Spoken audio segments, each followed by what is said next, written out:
Ukraine जंग के बीच रूस के राष्ट्रपति व्लादिमीर पुतिन को अचानक माफी मांगनी पड़ी है। पुतिन ने इजराइल के प्रधानमंत्री नेफ्ताली बेनेट को फोन किया और उनसे माफी मांगी। इजराइल ने खुद इस बात की जानकारी दी है।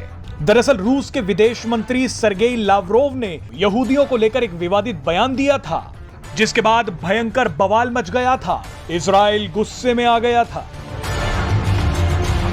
रूसी विदेश मंत्री ने अपने बयान में कहा था कि जर्मन तानाशाह एडोल्फ हिटलर के अंदर यहूदी खून था। इस बयान के आते ही इजराइल बुरी तरह से भड़क गया था। रूसी विदेश मंत्री लावरोव का यह बयान ऐसे समय पर आया था जब यूक्रेन युद्ध में इजराइल पुतिन और जेलेंस्की के बीच एक मीडिएटर की भूमिका निभा रहा था। इतना ही नहीं, रूस के कई अमीर लोग पश्चिमी देशों के प्रतिबंध लगाए जाने के बाद अब इजराइल में ही शरण लिए हुए हैं। इन सभी के बावजूद लावरोव के ऐसे बयान ने इजराइल को भड़का दिया था। अब बताया जा रहा है कि रूसी राष्ट्रपति पुतिन के फोन के बाद मामला थोड़ा शांत हुआ है। इजराइल के प्रधानमंत्री नेफ्ताली बेनेट ने पुतिन की माफी को स्वीकार कर लिया है। आपको जानकारी दे दें कि रूसी विदेश मंत्री सरगेई लावरोव ने इटली के एक न्यूज चैनल को इंटरव्यू में कहा था कि रूस ने यूक्रेन को नाजी विचारधारा से मुक्त करने के लिए हमला किया है।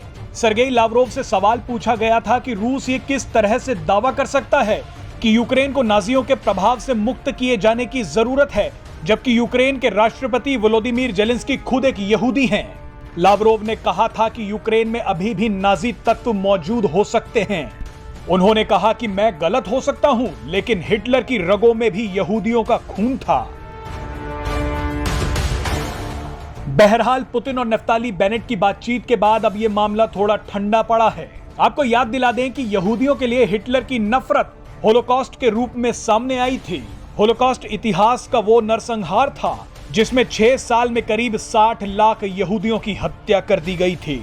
धर्म, नस्ल, विचारधारा और शारीरिक कमजोरी के नाम पर लाखों लोगों को गैस चैम्बर भेज दिया जाता था। Presenting B News app, available on Google Play and App Store. Download it now.